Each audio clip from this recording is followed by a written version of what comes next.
आय।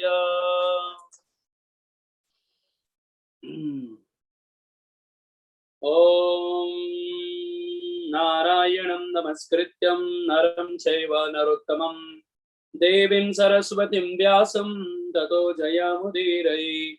नष्टप्रायेषु भद्रेषु नित्यं भागवत सेवया भगवतीरुत्तमा श्लोके भक्तिर्भवति नैष्टिकी। ॐ अज्ञानतिमिरान्धस्य ज्ञानाञ्जनशलाकया चक्षुरुन्मिलितं येन तस्मै श्रीगुरवे नमः। नमो विष्णुपादाय कृष्णपृष्ठाय भूतले श्रीमतेर्भक्तिवेदान्त स्वामिनिति नामिने। नमस्ते सारस्वती देवे गौरवाणी विसारणे निर्विशेष शून्यवादी पाश्चात्य देश तारणे। जय श्री कृष्ण चैतन्य प्रभु नित्यानंद श्री अद्वैत गदाधर शिवासदि गौर भक्तवृंदा। हरे कृष्णा कृष्णा कृष्णा हरे हरे हरे राम राम राम हरे हरे।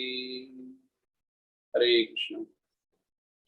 यं ब्रह्मा वरुणेन्द्र रुद्रमरुता स्तुवन्ति देवैस्तवे वेदासाङ्गपक्रमोपनिषदे गायन्ति यं सामगाम् ध्यानावस्थितं तद्गतेन मनसाम् पश्यन्ति यं योगिनो यत्सातं नाभिदुसुरा सुरगणा देवाय तस्मै नमः।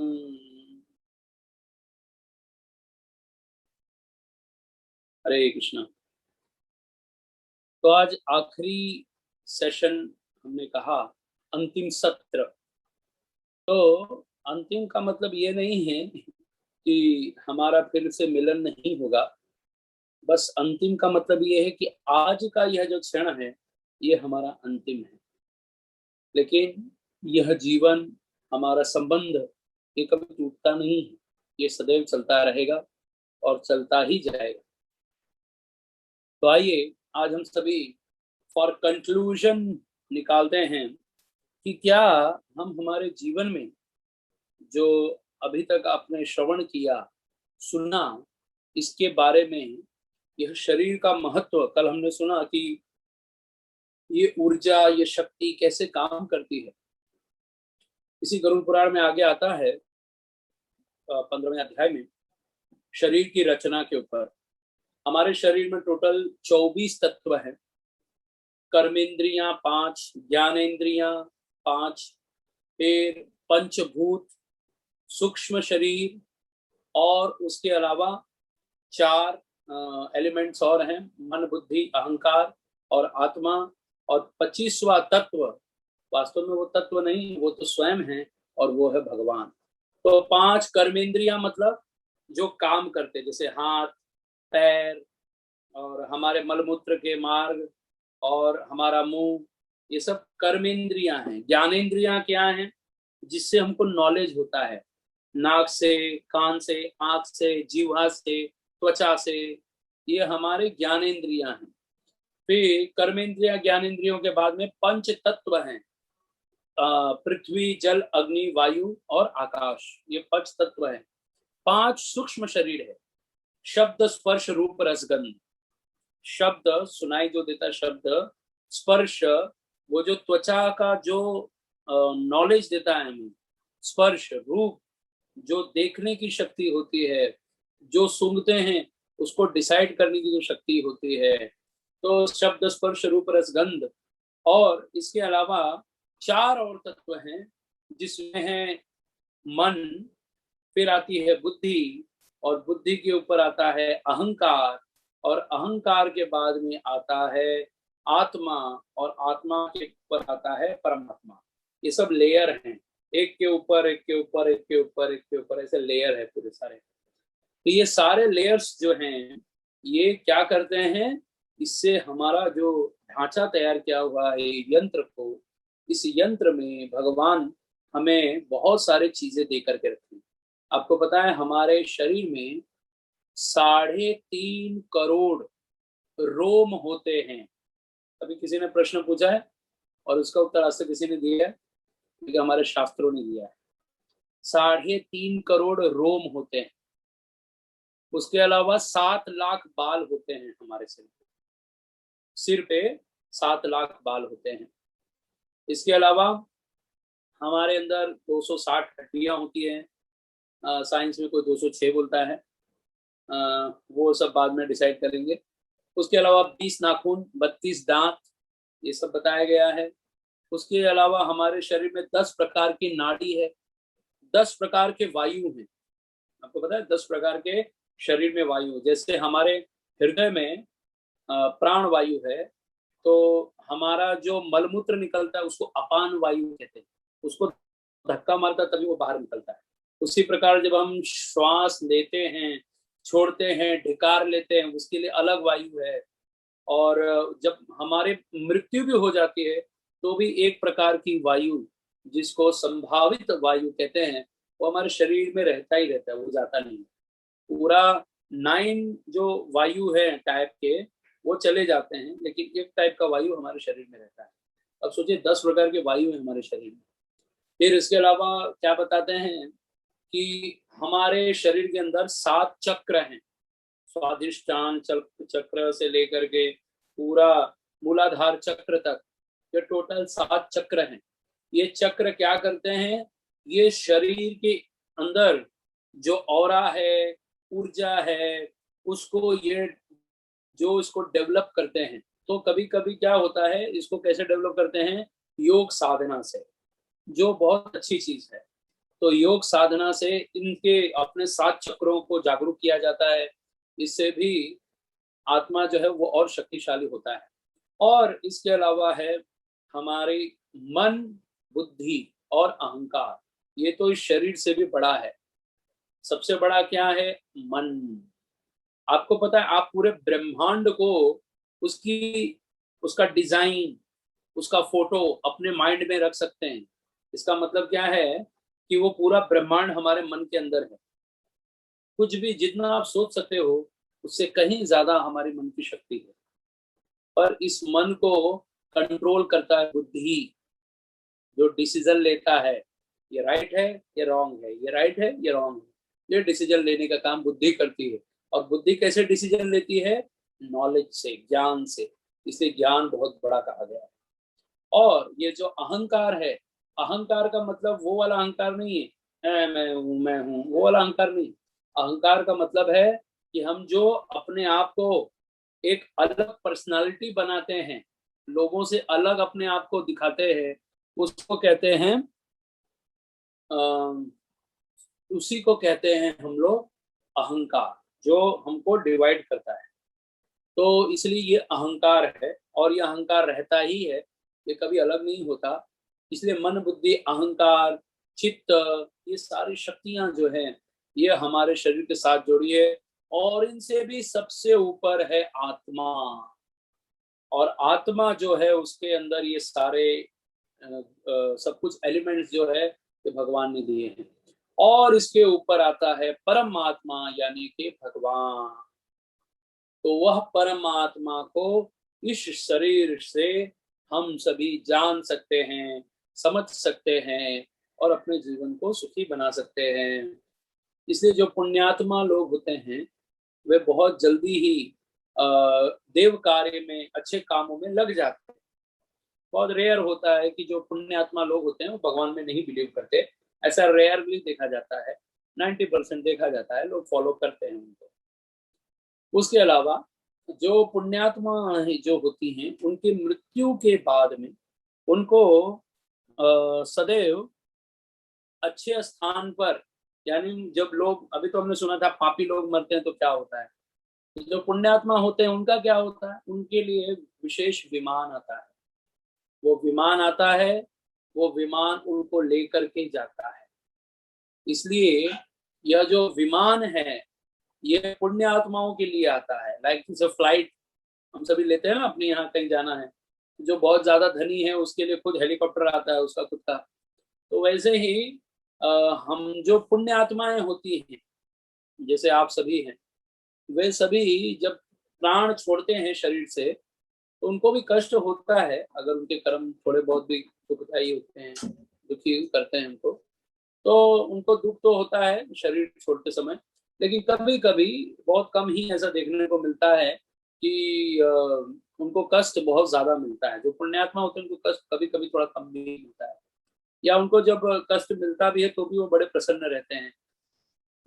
उनके चेहरे पे स्माइल होती है, और भले शरीर रोग से ग्रस्त हो, लेकिन उनकी जो बुद्धि है वो तीव्र गति से चलती है। इसलिए जो पुण्यात्मा होते हैं ये भी जब शरीर छोड़ते हैं, तो यह भी कोई शुभ समय में या शुभ काल में देखा जाता है। पर मैं हमेशा कहता हूँ कि चाहे जन्म या मृत्यु किसी भी काल में होता है, किसी भी दिन होता है, किसी भी समय होता है, वो शुभ ही।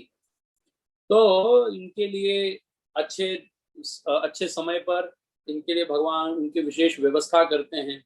उनको भी धर्मराज के पास लेके जाते हैं, यमराज के पास नहीं लेके जाते। यमराज को जो दक्षिण द्वार से जाता है उसको यमराज के पास जाना पड़ता है। बाकी 3 द्वार है, पूर्व द्वार, पश्चिम द्वार, उत्तर द्वार। इन द्वार से जो एंट्री लेता है उसको डायरेक्ट धर्मराज जी दिखते हैं। वो धर्मराज जी यमराज ही हैं, लेकिन वो उनके लिए डरावने नहीं होते, उनके लिए बहुत स्पेशल होते हैं। मतलब यम धर्मराज जी उनको देख के बोलते हैं, अरे आइए आइए बैठिए, और कैसे हैं आप? अभी आपने अपना जीवन काल समाप्त किया पृथ्वी पर, और आपने बहुत सारे धर्म के कार्य किए, बहुत अच्छे अच्छे काम किए। नहीं, जैसे स्कूल में हम होमवर्क करके जाते थे तो बड़े घमंड से जाते थे, आज होमवर्क किया है, और जिस दिन नहीं जाते थे तो उस दिन ऐसे ऐसे छुप के जाते थे। तो ऐसा ही है, हमारा होमवर्क दिया भगवान ने हमको। तो हम सभी अपने इस जीवन काल में भगवान की सेवा करते हैं, भगवान के नाम का जप करते हैं, पाप नहीं करते हैं, तो हमारा जीवन जो है वो सुखी हो जाता है। और इसी सुखी के आधार पे जब हम धर्मराज जी को मिलने जाते हैं, तो धर्मराज जी हमारा स्वागत करते हैं पुण्यात्माओं का। वे हमें स्थान देते हैं, वे हमें कहते हैं कि ठीक है, अब आप कुछ दिन यहाँ रहिए, आनंद लीजिए, और फिर आपकी व्यवस्था की गई है अन्य अन्य स्थानों पर, आप वहां जाकर के वो भी आनंद लीजिए। फिर आपको यहाँ से स्वर्ग जाना है, स्वर्ग में आपको कई काल तक रहना पड़ेगा, फिर वहां से आपके लिए दूसरा टिकट बुक किया हुआ है, फिर आप वहां से वो दूसरे लोग जाना है। ऐसे सारे मतलब आपकी जो पुण्य है उसके आधार पे आपको वो सारा चीजें दे दी जाती है। तो अच्छी बात है ना। अगर आज भी लोग क्या मेहनत करें, क्यों पैसा कमा रहे? क्योंकि अच्छा लाइफ स्टाइल चाहिए, राइट?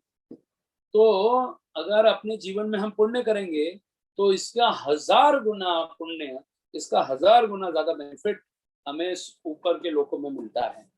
इसीलिए जो बड़े लोग होते हैं जिनका हृदय बड़ा होता है, देखिए, आपके पास धन हो या नहीं हो ये मैटर नहीं करता है, आपका हृदय कितना बड़ा है यही मैटर करता है। जिसके पास बहुत पैसा है उसको कहा जाए दान करो, जरूरी नहीं वो दान करेगा। लेकिन बहुत लोग ऐसे भी होते हैं जिनके पास धन तो उतना नहीं होता, लेकिन दान देने की इच्छा बहुत होती है। तो मेरा मूल तात्पर्य इस बात को लेकर के है कि दान मतलब वह दान जो लोगों को सुख दे सके, उसको कहते हैं दान। इसलिए अपने जीवन में कौन कौन से दान करने चाहिए? लोगों की कैसी कैसे लोगों को सुखी बनाया जाए, वो वाला दान कीजिए। इसमें पहला दान आता है स्माइल, प्रसन्न चेहरा, प्रसन्न मुख, है ना? हम देवताओं को देखते हैं, वे लोग भी प्रसन्न होकर के रहते हैं। राक्षसों को देखते तो भी हा हा हा हा हंस के बोलते हैं। मतलब प्रसन्न चित्त होना चाहिए। तो अगर आप संसार में किसी को कुछ दान करना चाहते हो ना, every moment, each and every moment आप केवल स्माइल कीजिए, आप हंसिए, और इस हंसते हंसते आप देखेंगे आप कितने सारे लोगों को प्रसन्न कर देते हैं, बहुत प्रसन्न करते हैं। मैं अभी अंत में आपको वो वीडियो शेयर करूंगा, अगर मैं भूल गया तो आप लोग याद दिलाना। मैं आपको एक स्माइल वाला वीडियो दिखाऊंगा, आपने देखा भी होगा, तो मैं चाहता हूँ एक बार और देख लीजिए आप। तो मैं अभी कुशाल प्रभु को भेजूंगा, और प्रभु जी आपको शेयर करेंगे बाद में। तो स्माइल, अगर आप दान करना चाहते हैं तो स्माइल कीजिए, प्रसन्न रहिए। अगर आप वास्तव में किसी को कुछ देना ही चाहते हो, आप चाहते हो हर व्यक्ति को कुछ देता रहूं, तो उसको स्माइल दीजिए। ऐसा मत दीजिए बेचारा गुस्से में है तो और हंसिए, उससे वो गुस्सा और बढ़ जाता है।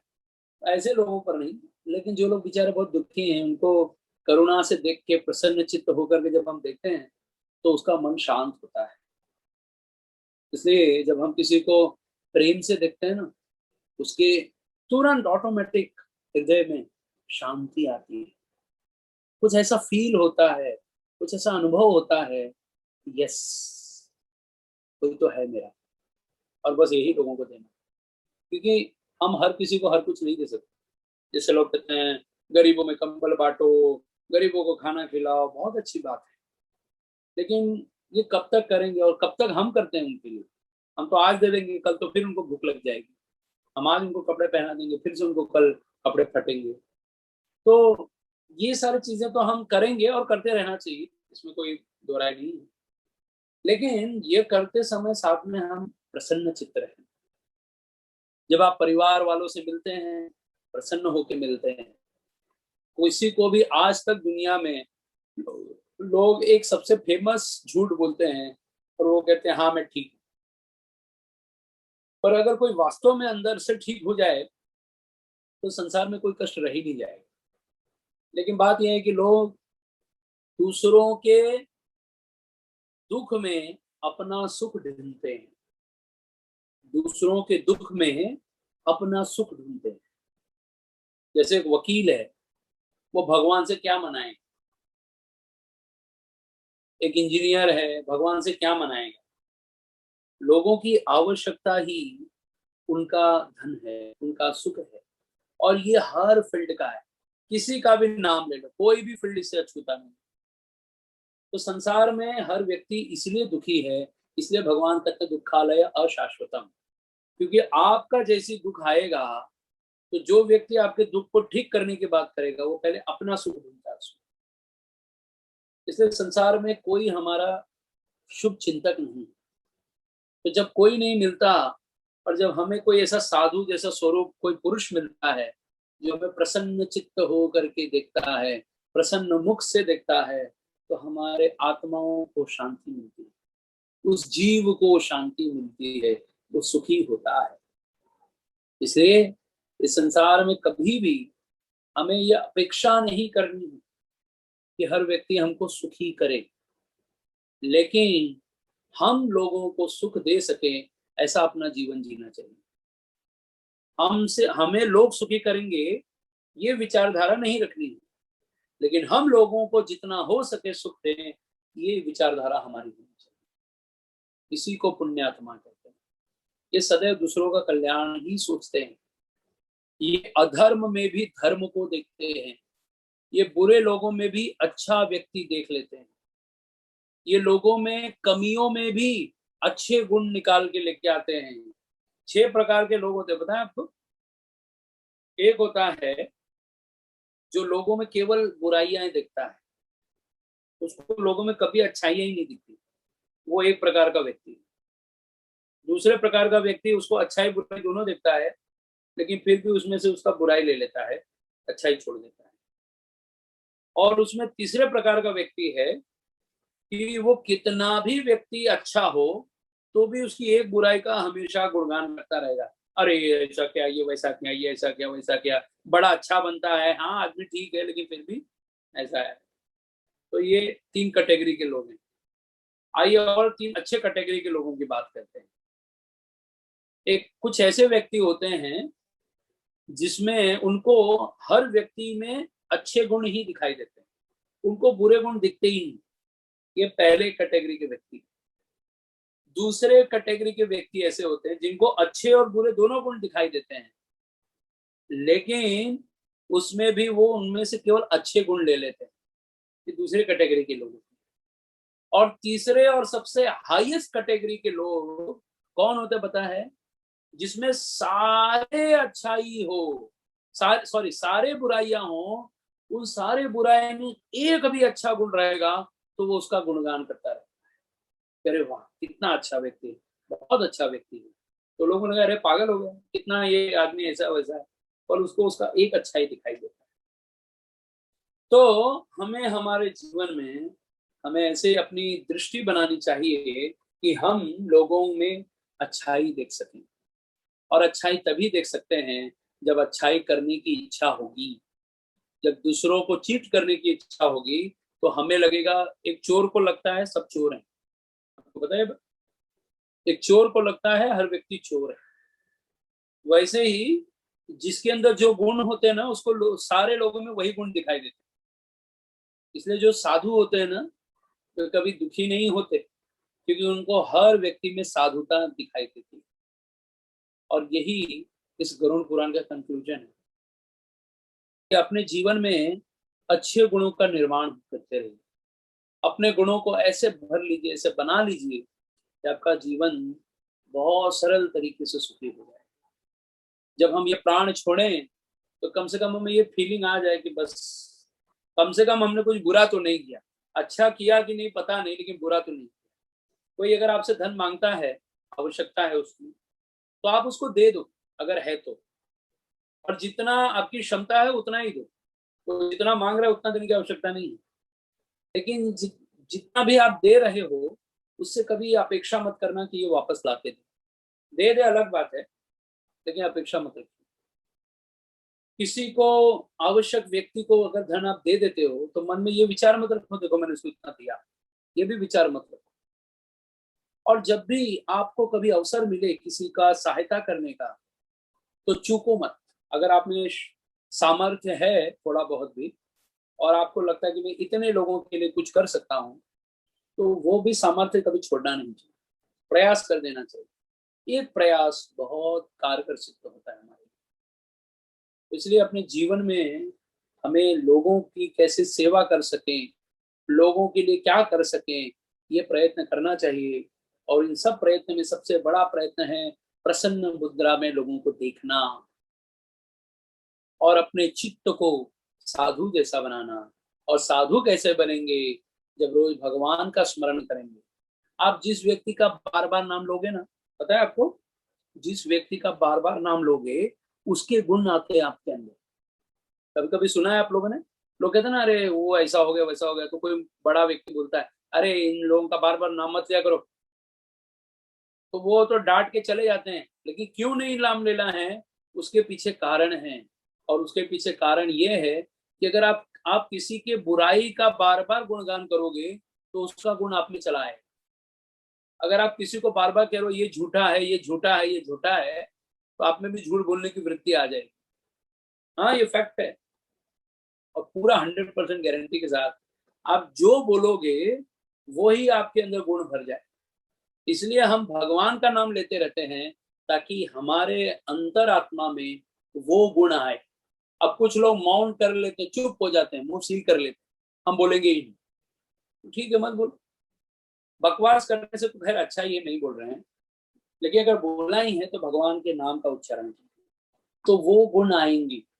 और जब वो दिव्य गुण आएंगे तो दिव्य क्रिया में हम लीन होते हैं, हम दिव्य क्रिया में लगते हैं।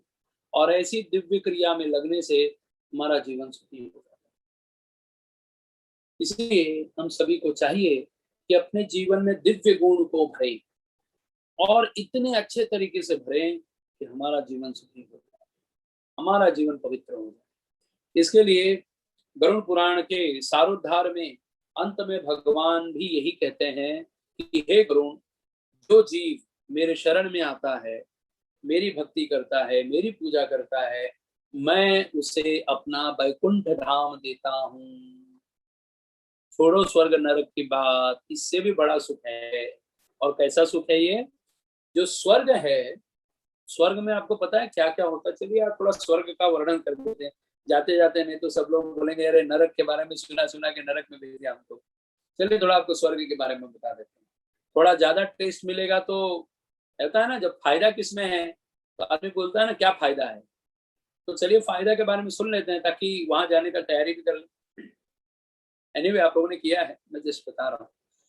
तो पहला है कि स्वर्ग में जब किसी को लेकर के जाते हैं तो उसका खूब गुणगान करते हैं। धर्मराज जी के पास, जैसे मैंने बताया, धर्मराज जी के पास जाता है और वहां से धर्मराज जी के पास जाने के बाद वह इंद्रदेव के पास जाता है। इंद्रदेव भी उसका स्वागत करते हैं। इंद्रदेव अहंकार से बैठे नहीं रहते क्योंकि वो देवता हैं, और जो देवता होते हैं वे बड़े सद्गुणी होते हैं, दुर्गुणी नहीं होते।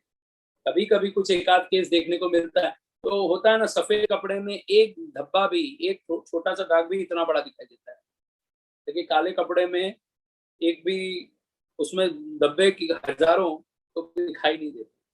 तो वैसे ही जो इंद्र हैं, उनके जीवन काल में उन्होंने जो भी गलतियां की हैं उसका वर्णन बहुत बड़े चढ़े लोग बोलते रहते हैं, लेकिन इंद्र के बहुत सारे अच्छे अच्छे गुण हैं, उसको कोई कम ही बताते हैं लोग। तो क्योंकि वो बहुत बड़े, उनका रिस्पॉन्सिबिलिटी है, राजा हैं, तो जब हमारे प्रधानमंत्री को लोग नहीं छोड़ते हैं तो इंद्र को कैसे छोड़ेंगे लोग? तो हर जगह ये चलता ही रहता है। तो जो इंद्र हैं वे बड़े प्रसन्न मुद्रा में उस आत्मा को रिसीव करते हैं, और स्वर्ग में आपको एक फैसिलिटी मिलती है, आप जो भी इच्छा करोगे वो आपके आगे खड़ा हो, प्रकट हो जाए। आपको क्या चाहिए? रसगुल्ला, टिंग आ गया। आपको क्या चाहिए? फल आ गया। आपको क्या चाहिए? मिठाई आ गया। आपको क्या चाहिए? जो भी चाहिए, जो इच्छा है, वो सब पूरा होता रहता है। इसीलिए लोग स्वर्ग जाने के लिए कोशिश करते रहते हैं। उसके अलावा वहां वायु वाला शरीर मिलता है, हमारे जैसा शरीर नहीं मिलता। हमारा शरीर तो मिट्टी का बना हुआ है, उनका वायु का शरीर होता है, वो कहीं भी उड़ सकते हैं, इसके लिए वायु का शरीर होता है उनके पास। उसके अलावा जो देवता लोग खाना नहीं खाते, लेकिन जो भी खाते हैं वो वायु रूप में होता है या अमृत के रूप में होता है, उसको जो पीते हैं उससे उनका शक्ति और बढ़ता है। जो सोमरस बोलते हैं, वो सोमरस जो देवता होते हैं, वो पीने से उनकी शक्ति और बढ़ती है, और वो धरती पे नहीं मिलता है, चिंता मत कीजिए। ठीक है।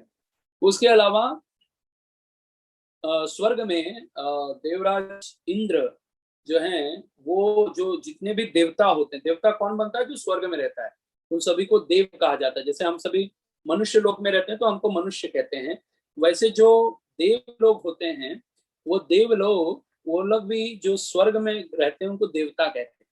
और देवताओं में महाशक्ति होती है, वो कुछ भी उठा सकते हैं, बहुत उनमें सामर्थ्य और शक्ति होती है, ये देवता लोग होते हैं।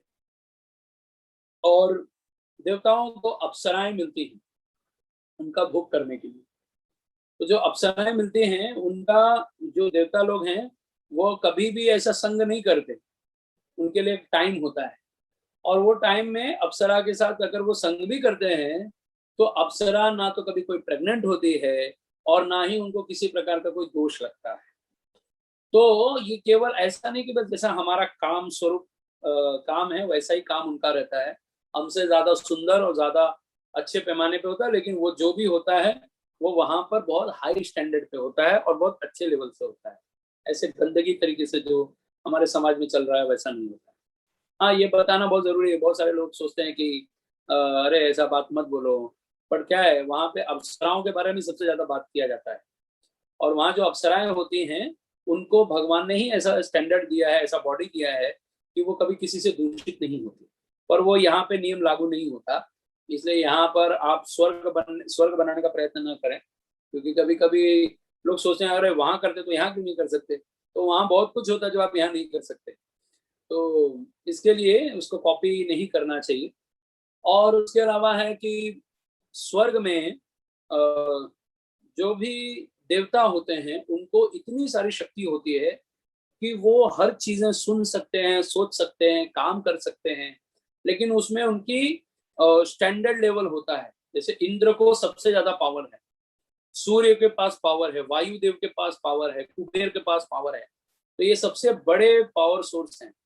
लेकिन इनके अलावा इनके अंडर में भी जो लोग उनके डिपार्टमेंट में काम करते हैं, उनके पास भी काफी सारे पावर्स होते हैं, जैसे हमारे यहाँ भी होते हैं, वैसे वहां भी ऊपर भी होता है, पर यहाँ से हजारों लाखों गुना ज्यादा होता है। तो वहां पर भी काम होता है, लोग काम करते हैं, लेकिन हमारे जैसा ऐसा नहीं कि उनको सैलरी के लिए काम करना पड़ता है। वो अपना आनंद लेते रहते हैं और सुख भोगते रहते हैं। वहां दुख नहीं है, इसीलिए स्वर्ग है। अगर दुख होता तो उसको नरक कहते हैं। जहाँ सुख ही सुख है उसको स्वर्ग कहते हैं।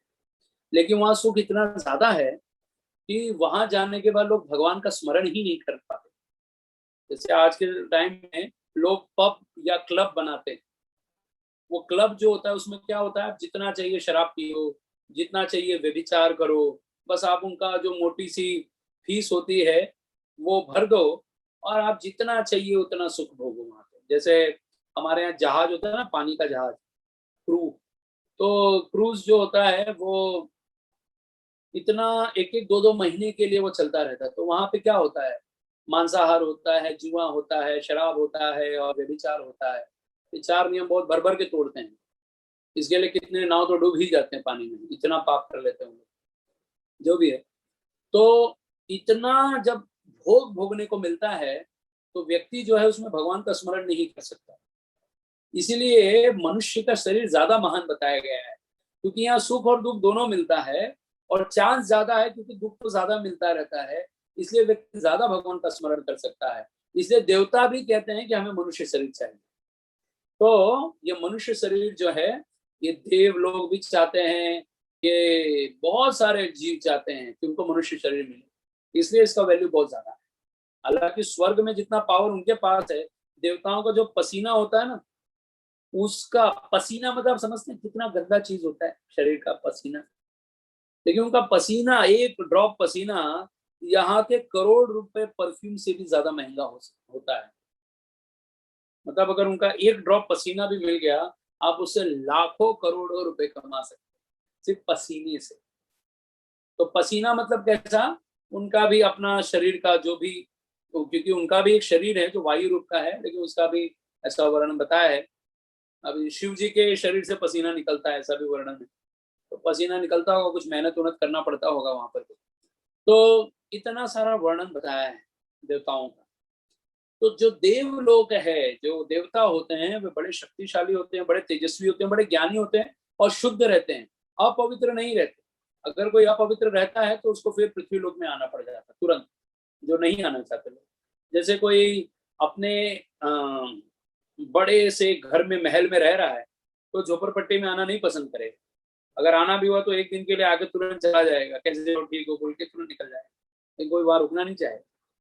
वैसे ही जो लोग स्वर्ग में रहते हैं, वो कभी यहाँ पृथ्वी लोक पे नहीं आना चाहते। वो अपना स्टैंडर्ड को मेंटेन करते रहते हैं। और वहां पे प्रॉब्लम यही है कि जिसके पास जितना अकाउंट में पुण्य है, उसका जितना भोग करना है भोग कर ले, फिर उसका 90% 95% का जो पुण्य है वो जैसे ही समाप्त होगा, फिर से उसको मृत्यु लोक के विशंति, उसको मृत्यु लोक में वापस आना पड़ता है। इसीलिए पुण्य को भी ज्यादा वैल्यू नहीं दिया गया है हमारे शास्त्रों में। क्योंकि अगर आप बहुत अच्छा काम भी कर लोगे तो भी आप स्वर्ग जाओ, और स्वर्ग जाके जैसे नरक में मैंने बताया कि 95% आपका पाप भुगतान हो जाएगा, तो 5% के लिए आपको 84 लाख योनि में घूमना पड़ता है। उसी प्रकार स्वर्ग लोक में अगर किसी का 95% अगर पाप खत्म हो गया, सॉरी पुण्य खत्म हो गया, तो वो पृथ्वी पर आता है और किसी बहुत धनी व्यक्ति के घर में जन्म लेता है वापस से, वहां पर भी सुख सुविधाएं भोगता है। ऐसे कोई साधारण नहीं है। आजकल के जो धनी लोगों के घर में जो बच्चे पैदा होते हैं, ये इनको आप कोई साधारण पुत्र पुत्री मत समझिए। ये लोग भी बहुत ज्यादा पुण्य आत्मा लोग हैं, कोई साधारण जीव नहीं है। इसलिए उनका वैल्यू जन्म से बहुत होता है। कहते हैं ना कि वो जो बच्चा जन्म लेता है मुंह में सोने का चम्मच लेके जन्म लेता है, ये फैक्ट है। पर बात यही है कि इतना धन होने के बाद उसमें पाप करेगा, फिर पाप से अगला जीवन फिर से थोड़ा अच्छा मिल जाएगा अगर पुण्य बचा है तो, और उसके बाद में अगर उसने और भी पाप किया तो फिर से नरक। तो इसलिए पाप और पुण्य दोनों अच्छे नहीं है। इसलिए सबसे उत्तम मार्ग है भगवान की भक्ति। तो इसलिए जितना अधिक से अधिक हम भगवान के नाम में लगाएंगे अपने आप को, भगवान में अपना बुद्धि लगाएंगे, अपनी सेवा करेंगे, अपने आप को शुद्ध करेंगे, उतना जल्दी जल्दी हम भगवान के धाम चले जाएंगे। तो वैकुंठ जो है इससे भी बड़ा है। वैकुंठ में क्या होता है, वहां पे भगवान जैसा शरीर मिलता है। अब सोचिए भगवान जैसा पावर, भगवान जैसा शरीर कैसा होगा। और उसमें बस भगवान दो ही तीन शक्ति नहीं देते, बाकी अल्टीमेट सारा क्वालिटी उसको भगवान वाला मिल जाता है। इसलिए कभी कभी कहते हैं नर से नारायण हो जाए, तो वो नारायण जैसा उसको शरीर मिल जाता है, लेकिन वो नारायण नहीं है। नारायण कुछ चीजें नारायण ने लोगों को नहीं दिया, जिसमें एक एक सृष्टि चलाना, पालन करना, श्रृंगार करना, वो वाला शक्ति नहीं देते किसी को। और दूसरा शक्ति है कि भृगु चिन्ह जो होता है वो सिर्फ भगवान के ऊपर है और किसी के ऊपर नहीं मिलता वो। और उसके अलावा जो भी डिसीजन लेना है, किसको मुक्त करना है किसको नहीं मुक्त करना है, ये डिसीजन भगवान लेते हैं, बाकी और कोई नहीं लेता। तो बस ये तीन क्वालिटी भगवान उससे ले लेते हैं, उसको नहीं देते। बाकी सारा क्वालिटी सेम मिलेगा। जैसे भगवान शंख चक्र गदा पद्म लेकर के आते हैं, वैसे भगवान के जो दूत होते हैं या भगवान के जो पार्षद हैं, पार्षद बोलते हैं उनको, जो भगवान के पास रहते हैं, तो उनके पास भी वैसे ही पावर्स होते हैं, वैसी क्वालिटी होती है, उतने सुंदर भी दिखते हैं भगवान जैसे ही। क्योंकि जैसे श्री कृष्ण इतने सुंदर थे ना, तो वैसे उद्धव जो थे वो भी कृष्ण जैसे ही दिखाई देते थे, उतने सुंदर थे वो भी। तो वैसे ही वैकुंठ जो है, वैकुंठ का मतलब होता है जिसमें, कुंठ मतलब होता है दुख, वै मतलब होता है नहीं, जिसमें कभी भी दुख नहीं आएगा, उसको वैकुंठ कहते हैं। तो वैकुंठ मतलब होता है वहां पे इतना सुख है, इतना सुख है कि वहां पे लक्ष्मी जी साक्षात रहती है, और वहां पर भी विवाह होता है, लेकिन कोई शारीरिक संबंध नहीं होता, हमारे जैसा सेक्सुअल डिजायर वहां पे नहीं रहता, इसलिए उसको वैकुंठ कहते हैं। और वहां कोई कामुक नहीं रहता है, लेकिन वहां पर भी विवाह होते हैं। अब विवाह के बाद उनके बच्चे वगैरह नहीं होते, बस वहां पे जो मुक्त होते हैं, किसी को स्त्री का शरीर चाहिए तो स्त्री मिलता है, वो लक्ष्मी जैसी दिखती है। और जिसको पुरुष है, उसको भगवान अपने धाम में उसको चतुर 4 हाथ मिलते हैं, और शंख चक्र गदा पद्म इत्यादि उसके पास रहता है। और उसके अलावा उसके पास बहुत सारी शक्तियां होती हैं, वो जब चाहे जहां चाहे विचरण कर सकता है ऑलमोस्ट। बट सब लोग बिजी रहते हैं एक काम में, क्या, वहां पे भगवान कितनी सेवा में व्यस्त रहते, उनको कुछ सोचता ही नहीं।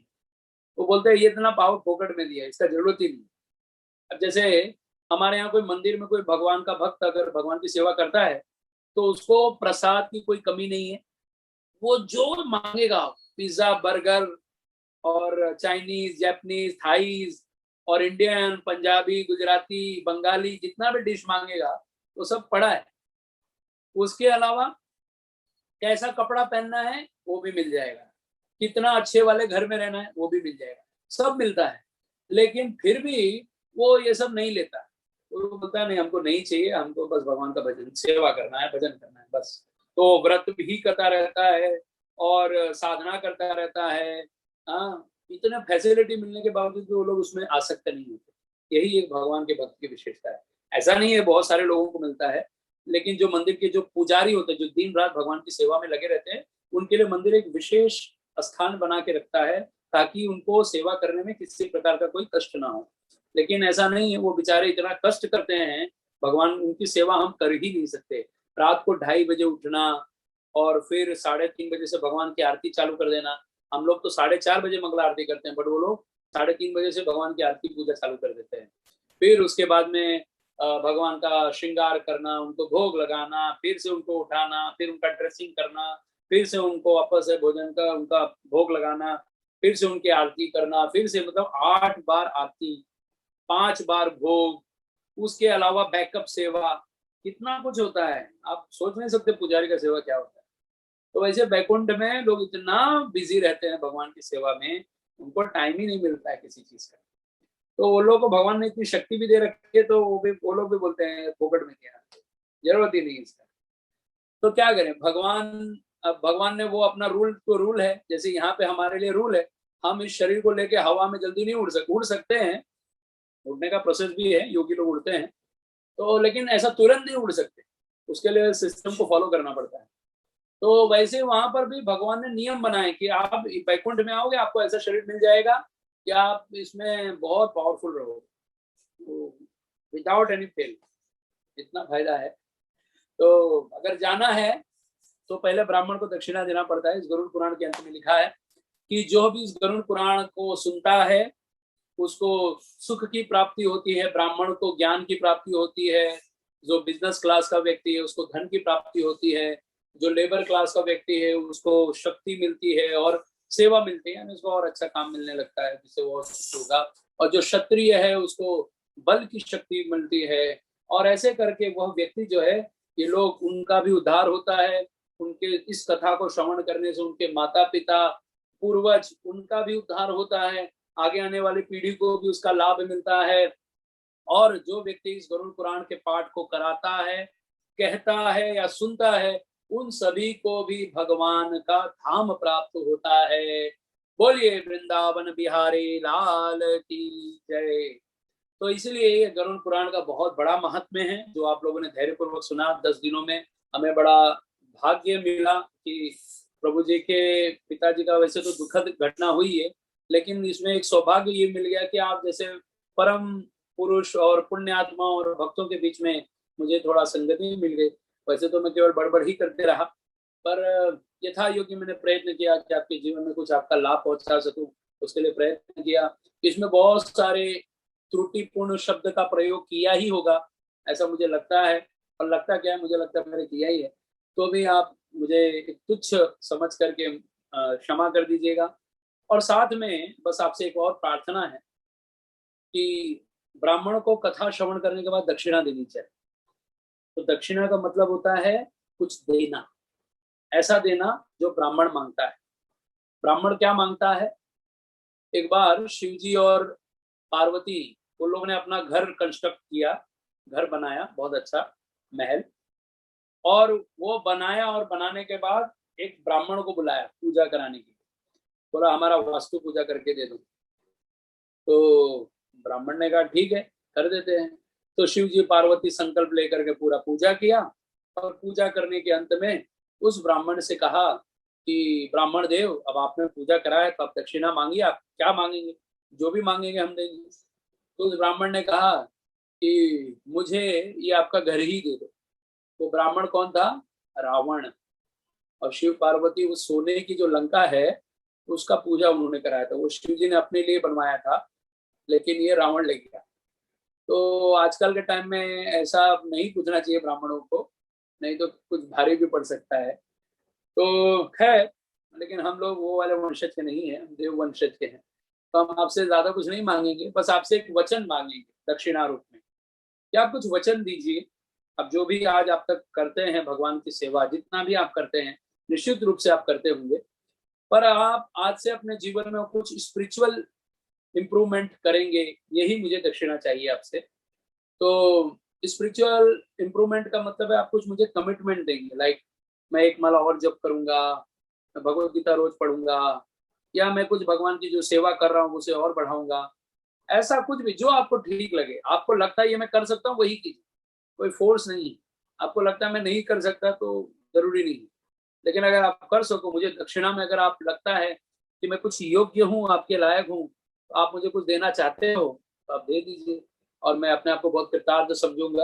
और विशेष आभारी हूँ कुशाल प्रभु जी का कि उन्होंने मुझे चुनाव किया, मेरा मुझे ऐसा अवसर दिया कि मैं कुछ कथा श्रवण करा सकूं आप लोगों को। बहुत बहुत धन्यवाद, बहुत बहुत आभारी आप सभी का।